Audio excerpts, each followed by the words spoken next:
नमस्कार मंडळी, ठरलं तर मग या मालिकेचा आजचा भाग जरा उशिरा झाला. एपिसोड सुरू करण्यापूर्वी तुम्हा सगळ्यांना महाशिवरात्रीच्या खूप खूप शुभेच्छा.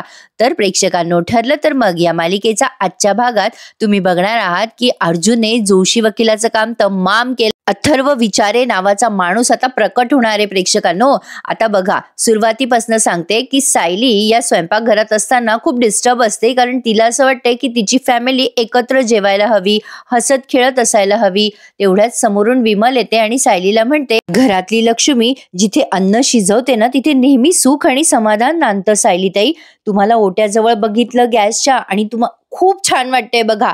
फक्त तुम्हाला हवं तेव्हा इथे येता आलं असतं ना, तर आणखीन बरं वाटलं असतं बघा. सायली म्हणते विमलला, होईल होईल, हेही लवकरच होईल विमलताई. मी लवकर स्वयंपाक करते, म्हणजे तुम्हाला स्वयंपाकघर वेळेत मिळेल. विमल म्हणते, सावकाश उद्या सायलीताई. अहो, स्वयंपाकघर तुमचंच आहे, तुम्हाला अशी घाई करावी लागते ना, माझ्या मनाला पटत नाही हो सायलीताई. आणि तुम्हाला सगळ्यांसाठी काही गोडाचंही करता नाही आलो. अर्जुन दादाने तुम्हाला शिरा करायला सांगितला आणि नेमका तुमचा तेव्हा स्वयंपाकघरावरचा हक्क गेला. मग सायली म्हणते, विमलताई, पण माझ्या माणसांवरचा हक्क गेलेला नाहीये अजून. विमलताई, मी या घरची नवीन सून आहे, त्या रीतीप्रमाणे गोडाधोडाचा स्वयंपाक मी पूर्ण करणारच. विमल म्हणते, पण ते कसं काय शक्य आहे सायलीताई? अहो, अर्जुन दादा सोडल्यास बाकी कोणी तुमच्या हातचं नाही खाणार. आता हिने अलर्ट केलं बरं का सायलीला. पण सायली तिला म्हणते की तुम्ही तुमच्या हाताने केलाय विमलताई स्वयंपाक, असं सांगा, सगळेजण पोटभर जेवतील ना.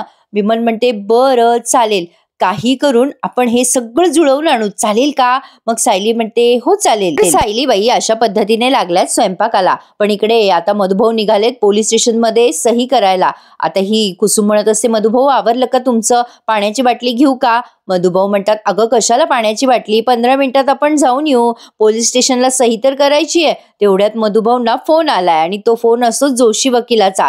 आता मधुभाऊ म्हणतात, अगं ए कुसुम, अगं हे बघ, त्या खोटारड्या जोशाचा फोन आलाय, आता असं ऐकवतो ना त्याला. आता कुसुम म्हणते, थांबा थांबा मधुभाऊ, अहो अर्जुनने काय सांगितले विसरलात का तुम्ही? त्याला कळू द्यायचं नाहीये की आपल्याला माहित झालंय म्हणून. अर्जुनने आणि सायलीने जे काही सांगितलं ते सगळं मधुभाऊंना आठवतं. आता कुसुम म्हणते, मधुभाऊ चिडू नका, त्याला कळता कामा नये की आपल्याला सगळं कळलं आहे ना लक्षात अर्जुनने काय सांगितलं ते. मी स्पीकरवर फोन ठेवते, मग बोला. आता मधुभाऊ म्हणतात, बरं बरं. मग आता मधुभाऊ त्या जोशीचा फोन रिसीव्ह करतात. जोशी तिकडनं म्हणतो, काय मधुभाऊ, सगळं ठीक आहे ना? तुमची तब्येत वगैरे कशी आहे? मधुभाऊ म्हणतात, हो सगळं ठीक आहे, तुमची कृपा आहे साहेब. मग आता इकडनं जोशी म्हणतो, मी सांगितलेलं लक्षात आहे ना, तुम्ही रोज पोलीस स्टेशनला जायची गरज नाहीये. मी माझी वट वापरून जामिनाच्या अटी शिथिल करून घेतल्यात. मधुभाऊ म्हणतात, हो साहेब, तुम्ही सांगितल्याप्रमाणे मी घरी आराम करतोय. मग जोशी म्हणतो, बरं बरं, आपण भेटूयात लवकरच तारखेला. मग मधुभाऊ म्हणतात, हो ठीक आहे, असं म्हणून फोन ठेवून दिलाय त्यांनी. कुसुम आता म्हणते मधुभाऊंना, नशीब मधुभाऊ तुम्ही काही बोलला नाहीत, चला जाऊयात आता पोलीस स्टेशनला सही करायला. तर आता हे दोघंही पोलीस स्टेशनला सही करायला गेलेत. आता इकडे या सायलीचं मिशन स्वयंपाक चालू आहे आणि ही विमल पहाऱ्यावर आहे. आता सायली म्हणते, विमलताई पटकन सांगा मला कोणी आलं तर. मग विमल म्हणते, अहो सायलीताई, अजून कोणी आलेलं नाहीये. आणि सायलीताई, पूर्णाई आणि वहिनी यायच्यातनं मी तुम्हाला सांगते, अजून कोणी आलेलं नाहीये घरात. मग आता सायली म्हणते, नशीब अश्विन भाऊजी नाहीये घरात, माझा स्वयंपाक होतच आलाय विमलताई. विमल म्हणते, सायलीताई कोणी आलंच ना तर मी शिट्टी मारून सांगते तुम्हाला, मी जरा बघते पुढे जाऊन कोणी आलंय का. आता विमल दाराजवळ जाऊन बघते, पूर्णाजी किंवा कल्पनाताई बाहेरून आल्या आहेत का, आणि नेमक्या त्या दोघी दारातच असतात. विमल गडबडते आणि ती आता सायलीला हाका मारायचा प्रयत्न करते, पण तिला ओरडता येत नाहीये, कारण त्या दोघी अगदी दाराजवळ आहेत. विमल तिकडनं हातवारे करते, शिट्टी वाजवायचा प्रयत्न करते, पण तिला काही शिट्टी वाजवताच आली नाहीये. सायली स्वयंपाक करण्यात दंग असते. शेवटी विमल पटकन किचन मध्ये जाते आणि सायलीला म्हणते, आल्या आल्या, कल्पनाताई आणि पूर्णाई आल्या. आता सायली तिथेच किचन ओट्याच्या बाजूला खाली जाऊन लपते. पण बघा आता जरा धमाल घडली आहे. घरात आल्या आल्या पूर्णाजीला स्वयंपाकाचा सुवास आलाय. आता पूर्णाजी म्हणतात, अगं बाई कल्पना, काय छान सुवास सुटलाय, अगं या वासाने मला भूक लागली ग कल्पना. अगं काय ग विमल, अगं काय बनवलंस, काय बेत काय आज? आता विमल म्हणते, पूर्णाई पनीरची भाजी करते. मग आता विमल असं म्हटल्यानंतर कल्पनाताई म्हणतात, अगं बाई सगळ्यांच्या आवडीची भाजी आहे मग घरातल्यांच्या. मग आता पूर्णाई आणि या कल्पनाताई तिथेच बसायला येतात हॉलमध्ये. तेव्हा ही विमल जोरात ओरडते, काही हवंय का पूर्णाई तुम्हाला? मग या पूर्णाजी म्हणतात, अगं हो, पाण्याचा ग्लास घेते मी पाणी घ्यायला. कल्पनाताई म्हणतात, पूर्णाई तुम्ही बसा ना, मी आणते पाणी. मग विमल पळतच येते आणि म्हणते, थांबा थांबा वहिनी, मी आणते ना, मी देते तुम्हाला पाणी, बसा बसा. आता विमल पटकन तिथे असलेला पाण्याचं जग घेते आणि या दोघींनाही पाणी सर्व करते. आता या दोघी तिथेच बसल्यात बरं का सोफ्यावर. आता पूर्णाजी आणि कल्पनाताई अशाच गप्पा मारत बसल्यात. बरं झालं बाई, छान झालं दर्शन वगैरे वगैरे. पूर्णाजी म्हणतात, कल्पना आपल्या ऑफिसमध्ये फेरी झाली ते चांगलं झालं बघ. अगं आजकाल ऑफिसच्या कामाकडे लक्ष द्यावं लागतं बाई. प्रेक्षकांनो, आता इथे मला असं वाटतंय की अथर्व विचारे कदाचित पूर्णाजीच्या ऑफिसमध्ये काम करणारा असावा, एक माझा अंदाज बांधलाय मी.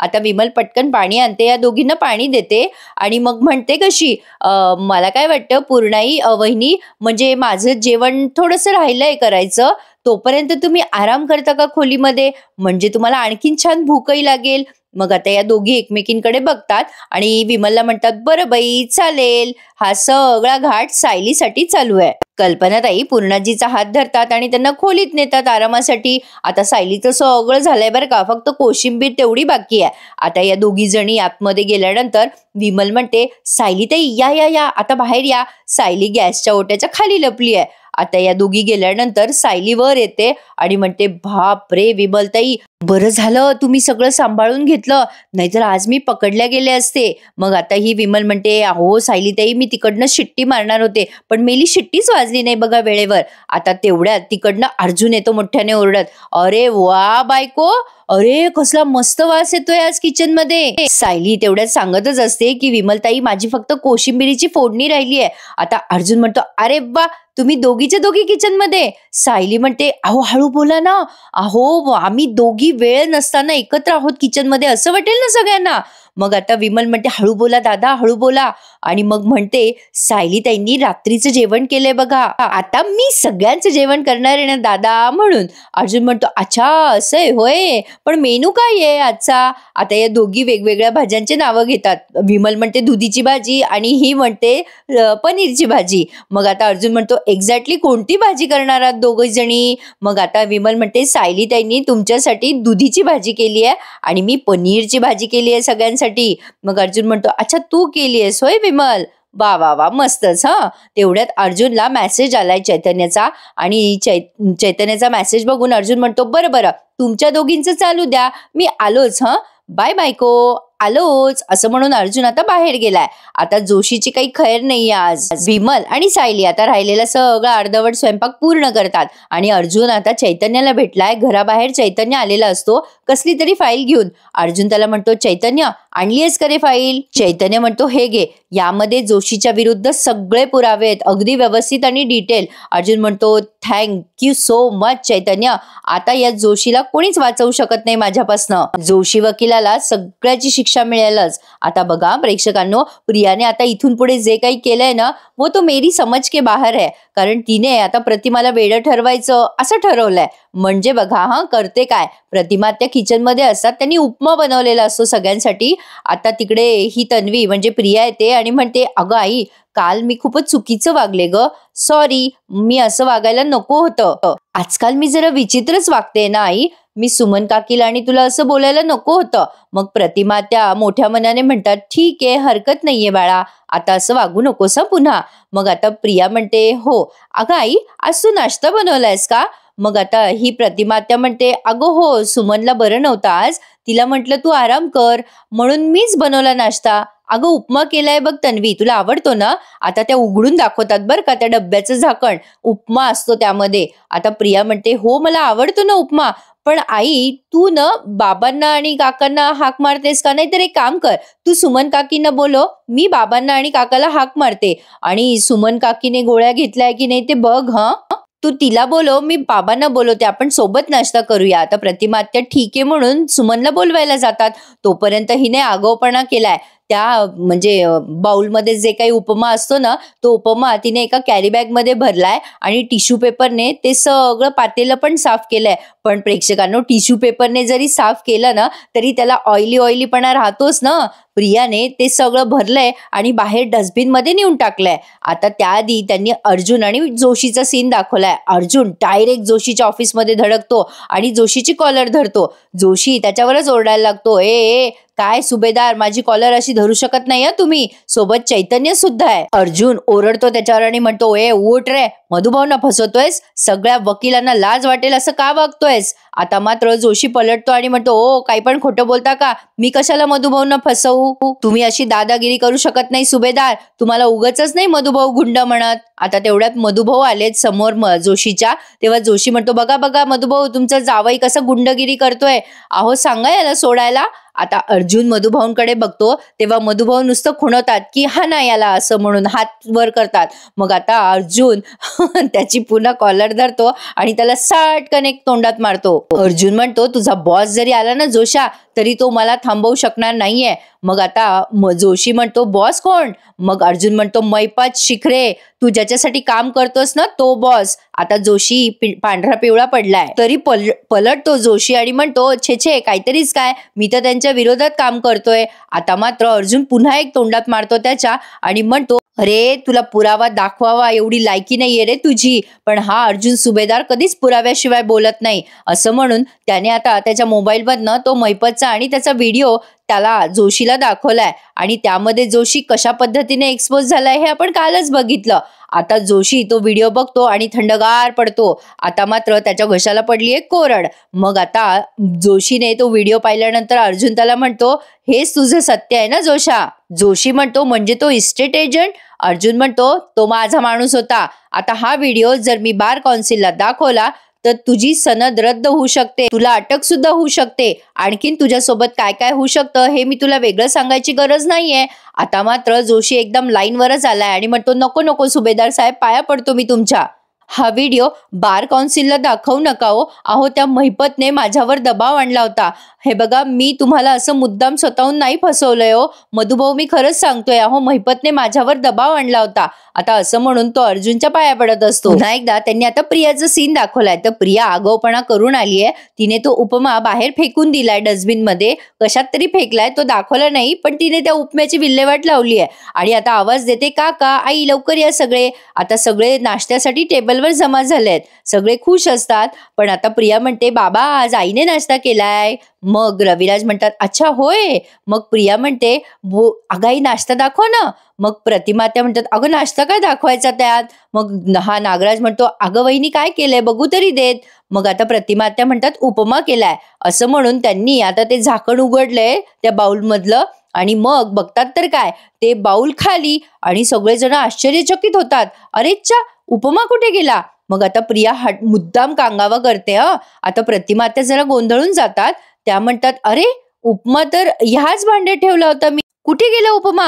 मग आता सुमन म्हणते, मी किचन मध्ये बघून येते वहिनी, दुसऱ्या भांड्यात काढला असेल कदाचित तुम्ही उपमा. आता या प्रतिमा आत्या आठवतात बरं का, अरे मी मगाशीच तर तन्वीला उपमा दाखवला. मग आता सुमन किचन मध्ये जाऊन येते आणि म्हणते, वहिनी अहो तिथे उपमा नाहीच आहे आणि तुम्ही काही केलंय असं काही दिसत नाहीये किचन मध्ये. रविराज म्हणतात, असं कसं, अगं प्रतिमा तू उपमा बनवला होतास ना. मग प्रतिमा आत्या म्हणतात, हो बनवला होता मी उपमा.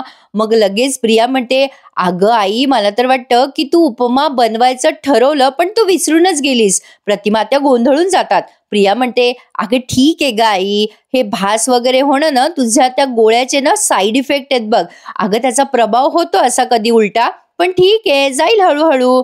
मग नागराज म्हणतो, अगं वहिनी तब्येत बरी आहे ना तुझी, काही त्रास नाही होते ना. प्रतिमा त्या म्हणतात, नाही हो भाऊजी मला काहीच होत नाहीये, अहो मी विसरत सुद्धा नाहीये काही, अहो मी मगाशीच उपमा केला, इथे ठेवला मी, मला 100% आठवतंय, मी याच भांड्यामध्ये उपमा ठेवला, वरून कोथिंबीर सुद्धा पेरली, एवढे सगळे भास कसे काय होतील मला. ए तन्वी, अगं मगाशी मी तुला उपमा दाखवला नाही का भांड उघडून. आता प्रिया पलटते तिथे आणि म्हणते, मला नाही ग आई, काहीतरीच काय बोल. आता खरं तर प्रेक्षकांनो प्रतिमा त्याच्या लक्षात येणार नाही का की ही बंडलबाज आहे आणि ही आणखीन एक्सपोज नाही होणार का प्रिया, काही पण दाखवलं. आता या प्रतिमा त्या गोंधळतात. मग आता ही सुमन म्हणते, वहिनी तुम्ही इथे बसा, मी सगळ्यांसाठी कॉफी करून आणते. प्रतिमा त्या कन्फ्यूज झाल्यात, खरंच मी उपमा केला नव्हता का, म्हणजे उगाच आपलं प्रतिमा त्याला ही पागल करतीये, म्हणजे त्यांना असं वाटायला हवं की त्यांच्यामध्ये काहीतरी प्रॉब्लेम आहे, त्यांना पुन्हा एकदा भास होत आहे. पण हे खूप ओव्हर वाटतंय, म्हणजे भांडत असेल ना उपमा केल्याचं फोडणी दिलं असं फोडणी दिल्या दिल्या लगेच कोणी भांडे घासून टाकत नाही, कमीत कमी नाश्ता असतो तर ते राहीलच ना भांड, काही दाखवतात प्रेक्षकांना. त्यामुळे ना काही काही गोष्टी हजमच होत नाहीत. असो, आता प्रिया लगेच अशी केविलवाणे आईजवळ जाते तिच्या त्या प्रतिमात्याच्या आणि म्हणते, आई जाऊ दे ग, होत असतं असं सगळं. पण आता प्रतिमात्या मात्र विचार करताय की काहीतरी गडबड आहे. पण प्रिया विचार करते मनात, माझी लाडकी आई, अगं थोड्याच दिवसात तुला विश्वास बसेल की तुझा उरलेला अर्धा मेंदू सुद्धा कोरा करकरीत झालाय. पण प्रतिमात्यांना अजूनही विश्वास बसत नाहीये की त्यांनी केलेला उपमा हा खोटा असूच शकत नाही. जोशी वकील आता मधुभाऊंकडे पळत पळत जात असतो तेव्हा अर्जुन रस्त्यातच त्याची कॉलर धरतो आणि म्हणतो, ए जोशा, शहाणा असशील तर या NOC वर सही कर. मधुभाऊंची ही केस पुन्हा मला परत घेऊ दे. आता जोशी सही करायला आधी नाटकं करतो बरं का. मग अर्जुन त्याला बरोबर धमकावून त्याच्याकडनं NOC वर सही घेतो. जोशी मधुभाऊकडे बघतो आणि म्हणतो, मधुभाऊ मला एकतरी संधी द्या ना. पण मधुभाऊ आता पण नुसतं असं हाताचे खाणाखुणा करतात की सही करा म्हणून. आता अर्जुन म्हणतो, सही कर जोशी. मग आता चैतन्य म्हणतो, अहो जोशी, कशाला अर्जुनला चिडायला लावताय, सही करा पटकन. मग अर्जुन म्हणतो, चल कर सही. पण तरी सुद्धा जोशी सही करायला तयारच नसतो. आता जोशी म्हणतो, मी नाही केली सही तर. आता चैतन्य आणि अर्जुन एकमेकांकडे बघतात. अर्जुन म्हणतो, तर या एका केससाठी तू जेलमध्ये जाणार नाही जोशी, थांब दाखवतो तुला. आता चैतन्यजवळ असलेली फाईल जोशीला दाखवण्यात येते. अर्जुन म्हणतो, बघ ही तुझ्या पापाची कुंडली, बघ बघ, वाच वाच. आता जोशी इथे बघतो तर त्यामध्ये जोशीने आतापर्यंत किती क्लायंटला फसवलंय आणि कोणाकडनं किती किती पैसे घेतले, लाच घेतलीये, ते सगळं त्या फाईलमध्ये असतं. अर्जुन त्याला धमकवतो आणि म्हणतो, दिसलं ना तुला यात काय काय जोशी, त्यामुळे तुला कुठल्या कुठल्या गुन्ह्यासाठी शिक्षा होऊ शकते याचा विचार कर. ही फाईल जर मी बार कौन्सिलकडे दिली तर काय होईल तुझं. आता जोशी घाबरलाय. त्यामुळे अर्जुन म्हणतो, तुला आता पुढे काही सांगायची गरज आहे का, चल कर पटकन सही. आता जोशी चुपचाप NOC वर सही करतो. आता तुम्हाला असं वाटत असेल ना की मैपत अलर्ट होईल वगैरे वगैरे, पण नाही. अर्जुनने त्यावर पण एक उपाय योजलाय. त्याने आता जोशीला सांगितलंय की जे काम तू मैपतसाठी करत होता ते काम तू माझ्यासाठी करायचंय. पण आता हे तुम्ही शेवटच्या सीनमध्ये बघाल.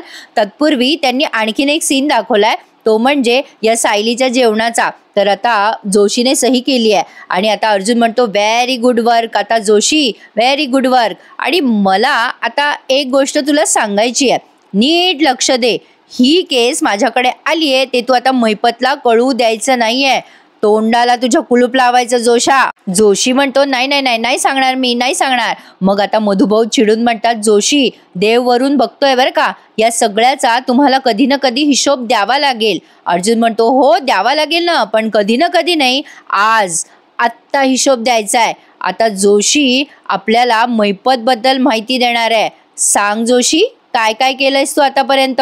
आता जोशी केविलवाणा मधुभाऊकडे आणि अर्जुनकडे बघायला लागतो. आता पुन्हा एकदा त्यांनी सायलीचं सीन दाखवलाय. जोशी वकील काही सांगणार तेवढ्यात आपल्याला सायलीचं जेवण बघायचंय बाबा. आता सगळेजण जेवायला बसलेले असतात. पूर्णाची आठवण देतात कल्पनाताईंना, अगं कल्पना उद्या महाशिवरात्र आहे बरं का. मग आता कल्पनाताई म्हणतात, हो हो अगं ए विमल, अगं साबुदाणा भिजव ग बाई, उद्या शिवरात्र आहे. मग आता अश्विन ती भाजी टेस्ट करत म्हणतो, विमल ही भाजी तू बनवली आहेस. मग आता सगळेजण टेस्ट करतात. कल्पनाताईंना तेव्हाच लक्षात येतं की हे जेवण सायलीच्या हातचं आहे. आता प्रत्येक जण टेस्ट करतं आणि एकमेकांकडे बघायला लागतं. त्यामुळे त्यांना कळतं की हा स्वयंपाक सायलीने केलाय, कारण यांच्यासाठी सायलीच्या स्वयंपाकाची चव काही जुनी नाहीये ना. आता पूर्णाजी विमलला म्हणतात, काय ग विमल, हा सगळा स्वयंपाक तू केलायस. मग विमल जरा गडबडते. पूर्णाजी कल्पनाताई चिडतात तिच्यावर. कल्पनाताई म्हणतात, विमल आम्हाला चवी कळतात बरं का, भाजी डाळ यातलं काहीही तू बनवलेलं नाहीये, हे सगळं त्या मुलीने केलंय ना.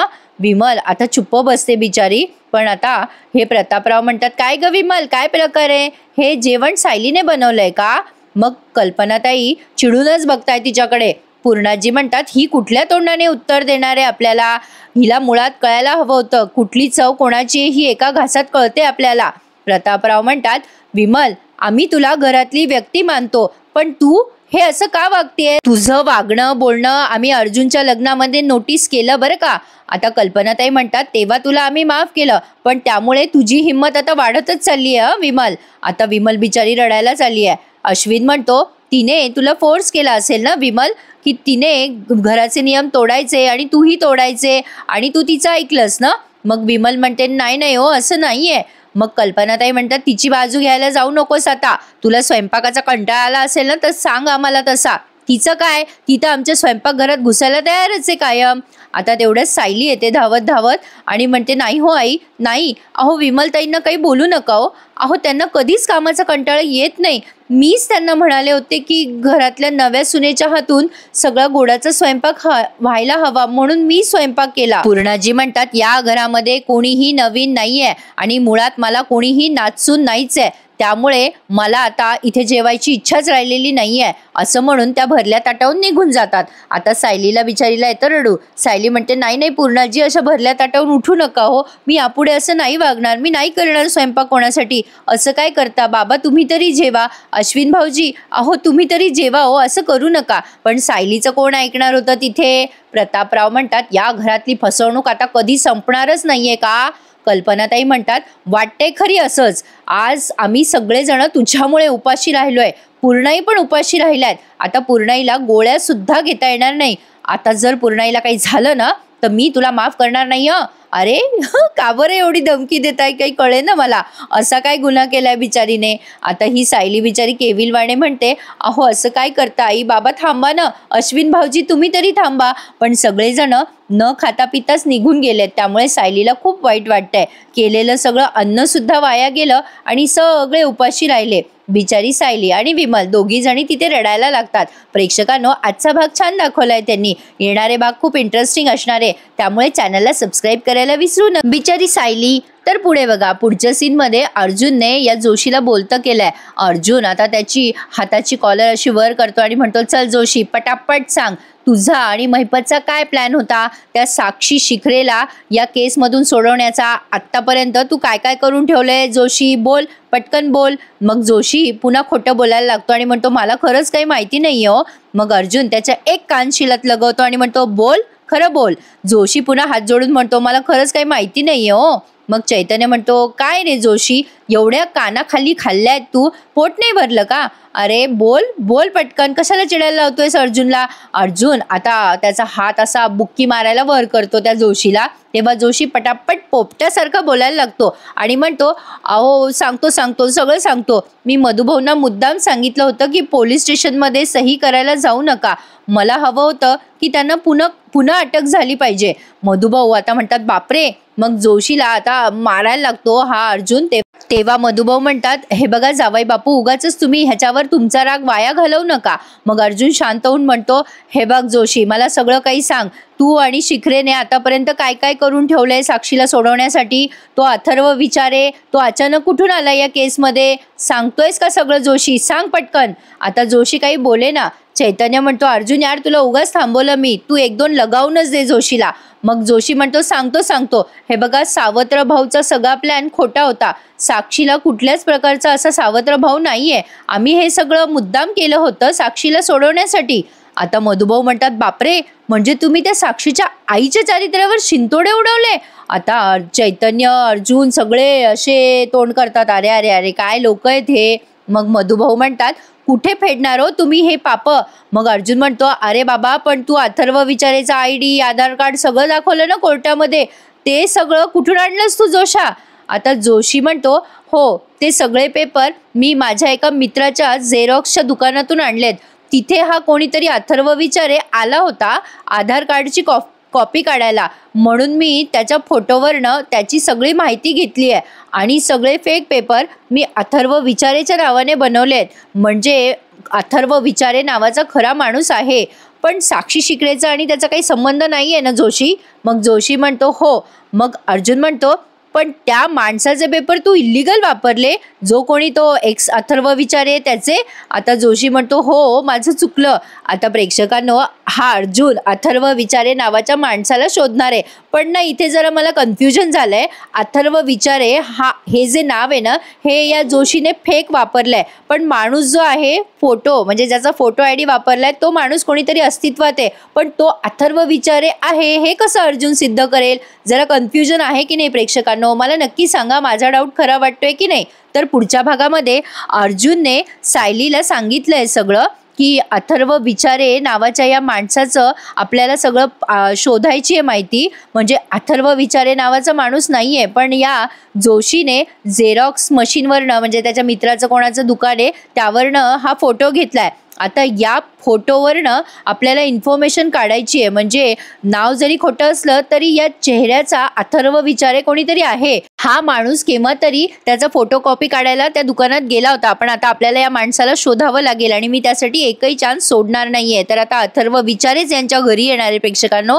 कुठे कसा कधी काय त्यासाठी बघत राहा. ठरलं तर प्रेक्षकांनो, उद्या माझा वाढदिवस आहे. आतापर्यंत तुम्ही दिलेल्या सहकार्यामुळे आपले 92,000 सबस्क्रायबर पूर्ण झालेत. काहीच सबस्क्रायबर शिल्लक आहेत 1 लाखाचा टप्पा पूर्ण होण्यासाठी. आय होप, मी आशा करते लवकरात लवकर आपली 1 लाखाची फॅमिली पूर्ण व्हावी. तर प्रेक्षकांनो, येणारे भाग इंटरेस्टिंग असतील यात शंका नाहीये. त्यासाठी चॅनलला सबस्क्राईब करा आणि येणारे आपले सगळे भाग एन्जॉय करायला विसरू नका. भेटूयात उद्या. ठरलं तर मग. धन्यवाद.